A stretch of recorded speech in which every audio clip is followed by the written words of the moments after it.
O programa Aos Pingos nos Is conseguiu com exclusividade uma carta escrita hoje pelo ex-deputado Roberto Jefferson. Desde o último dia 13, o presidente do PTB está preso em Bangu 8, no Rio de Janeiro, a pedido da Polícia Federal. Jefferson é suspeito de integrar uma suposta organização criminosa digital para atacar a democracia. O texto tem o seguinte título: Reflexões de um preso político e data de 25 de agosto de 2021. Roberto Jefferson escreveu o seguinte: a elite tecnocrática nomeada e vitalícia destruiu a crença de nosso povo na democracia. Qual o principal sentimento, a principal convicção, a principal certeza de fidúcio e confiança no regime da lei e da ordem? A correta, diligente e honesta aplicação da lei. Essa é a garantia da existência da justiça e sua aplicação. Segurança jurídica, igualdade, igualdade. O orgulho causado de brios e felicidades do povo brasileiro decorreu de saber que os poderosos foram alcançados pela espada da justiça. A Operação Lava Jato e suas consequências gerou expectativas, mais convicções de que todos são iguais perante a lei. Orgulho, igualdade perante a lei. Políticos, juízes e empresários corruptos sendo presos e condenados à prisão e obrigados a devolver o fruto do mal feito. A papuda virou pensão dos papudos. Houve um momento de absoluta fé na lei e na ordem democrática, até que forças satanistas, empalmadas pela sedução dos corruptores sino-comunistas, apacentou o ninho mórbido dos urubus. Os urubus abomináveis que têm se balqueteado com o pão de sangue do nosso povo e saciado sua sede voraz de poder com as lágrimas de frustração das famílias cristãs do Brasil. Os abutres traíram o povo honrado da pátria amada. Anularam, isso mesmo, anularam as sentenças e condenações dos poderosos apanhados na Lava Jato. Soltaram os corruptos, destruíram no coração de nossa gente o credo na justiça. O que dizer a nossos filhos? O quê? Traíram a boa-fé do povo, acumpliciaram-se aos gatunos, desonraram a sagrada balança e a varonil espada. O que dizer a nossos filhos e netos? Basta, há que haver um ponto final a esse estado tenatológico de monstruosidades jurídicas. Chourubus, vocês traíram o povo do Brasil, traíram a nossa nação, traíram a pátria amada, escarneceram do Espírito Santo, pois desfraudaram a nossa fé. Supremo é o povo, 7 de setembro rugirá a nossa indignação. Chourubus vão pousar noutra comarca. Assinado Roberto Jefferson. Zé Maria. Olha, o ex-deputado Roberto Jefferson pagou um preço muito alto, um preço muito caro, mas denunciou e mostrou as vísceras, a podridão do governo do PT, em que ele participou algumas vezes, e por isso ele foi cassado, foi preso, mas em nome disso ele sustentou um processo muito importante, primeiro na Câmara dos Deputados, durante a CPI, e depois no Supremo Tribunal Federal, com processo mensalão. Ele foi leal ao PT nos tempos do acordo no Congresso Nacional. O PT não foi leal ao Roberto Jefferson e ao PTB. O colocou na fogueira com o objetivo de reduzir a liderança dele no PTB ou até implicá-lo em atos de corrupção através de uma filmagem de um funcionário do Correio recebendo um maço de dinheiro. Ali foi a origem do processo chamado mensalão, inicialmente em CPI, no Congresso Nacional, e depois no Supremo Tribunal Federal. Ele faz um desabafo e expressa o que a população brasileira pensa. É verdade. Todos acreditaram que grandes empresários, donos de grandes empreiteiras, que sempre mandaram no Brasil, indiretamente através dos empregados no Congresso Nacional e nos palácios, nos estados e no Palácio do Planalto, né, estavam na cadeia, junto com líderes e presidentes de partidos políticos. E isso tudo foi colocado para o alto, jogado fora pelo plenário do Supremo Tribunal Federal, que permitiu não só a saída da cadeia do ex-presidente Lula, que foi indicado como o grande artífice desse governo corrupto, né? Mas também, principalmente, o colocou na condição de elegível. Agora, vejam que condição está o Brasil comandado pela Justiça. Pode ser, não é ainda, mas pode ser, pelo que estão tramando, que Lula fique elegível e o presidente Jair Bolsonaro inelegível. Como não ficar numa situação que o Roberto Jefferson está, de revolta exatamente diante dessa situação. Então, de novo, ele está pagando um preço alto por falar a verdade e mostrar as mazelas do poder que ele conhece por dentro. Ana. Vitor, antes de falar sobre o Roberto Jefferson, dizer que o pessoal aí nas redes sociais, o pessoal não dorme no ponto, não. Já lançaram uma hashtag aqui, hashtag abre o perfil Pacheco. As pessoas pedindo exatamente que o presidente do Senado, Rodrigo Pacheco, abra suas redes sociais para que as pessoas possam falar com ele, né? Colocar aí as suas preocupações, os seus pedidos e ter uma comunicação mais direta com o presidente de uma das casas do povo. Então, o pessoal já começou, a hashtag abre o perfil Pacheco já está tomando conta aí do Twitter. Em relação ao Roberto Jefferson, nós podemos muito bem, como a gente sempre fala aqui, discordar da maneira como ele fez o vídeo, assim como o deputado Daniel Silveira.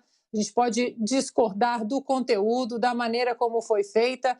Agora, nós aqui temos sempre que defender princípios e não apenas pessoas. Eu acho que por isso que o 7 de setembro, tanta gente, principalmente a alta cúpula aí do PT, tanta gente está com medo dessa manifestação, porque tem muita gente que não é bolsonarista, que não votou no presidente Jair Bolsonaro e que está indo para as ruas no 7 de setembro com medo do que estão fazendo com a nossa liberdade.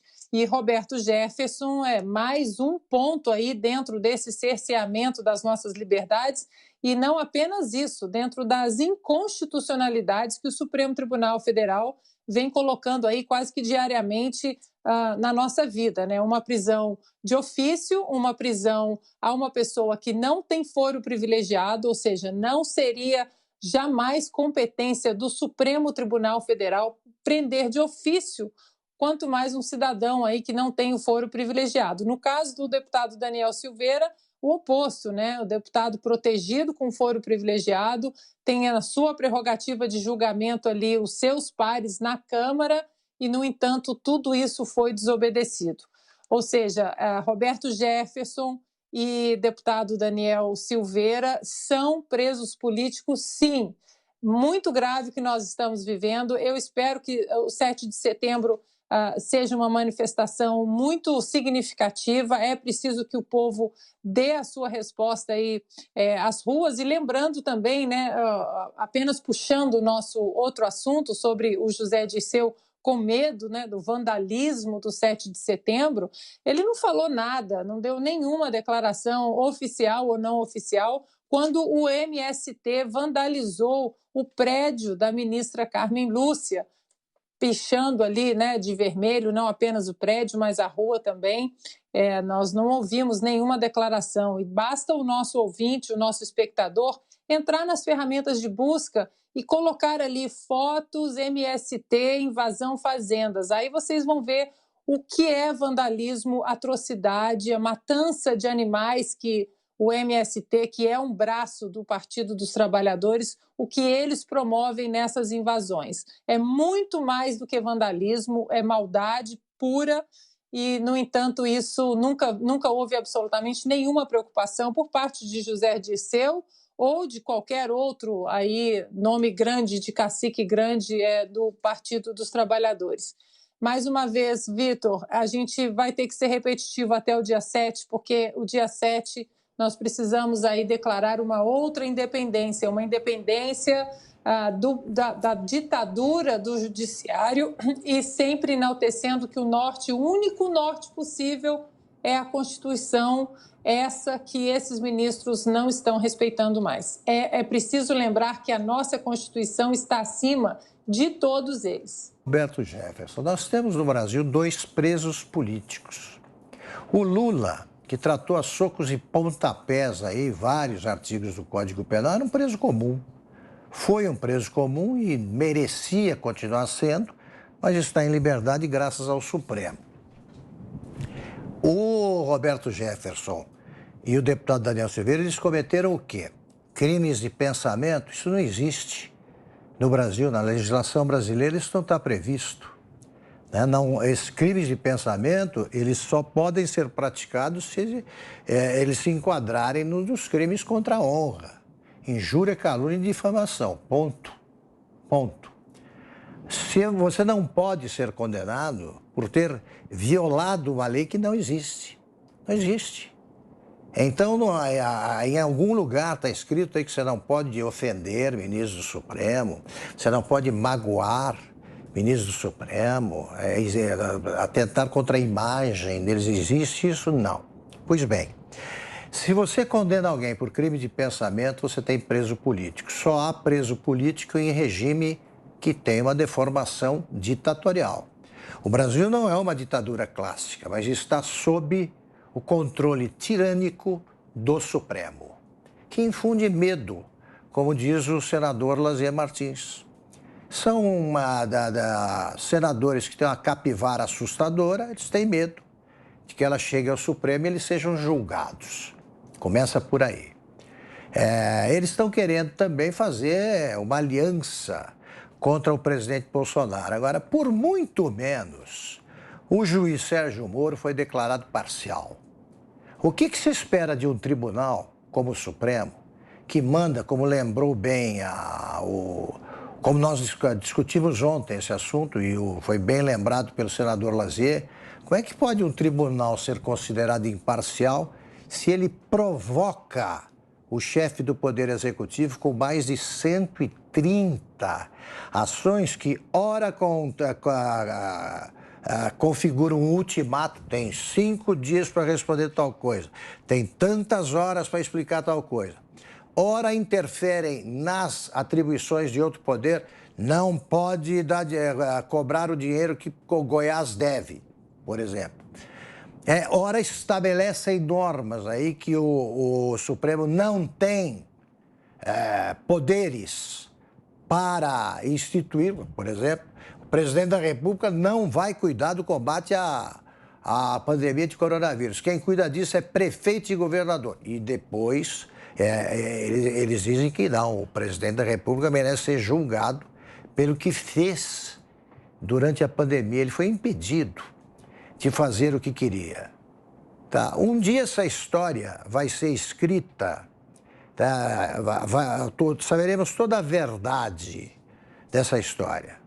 Tá? O fato, parece um fato menor, o fato de ter sido recomendada agora a 3ª dose de vacina já é um aviso à turma da ciência, né? Nós só agimos, a turma da CPI, só agimos em nome da ciência e tal. A ciência muda, está mudando, né? 2 doses não bastam mais, até recentemente bastavam.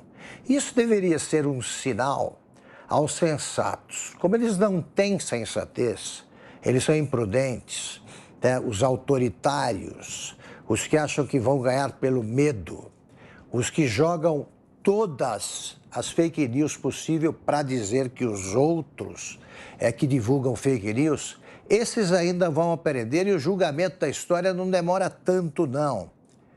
Tanto não, eles serão punidos ainda vivos politicamente e isso vai apressar a morte política em vida.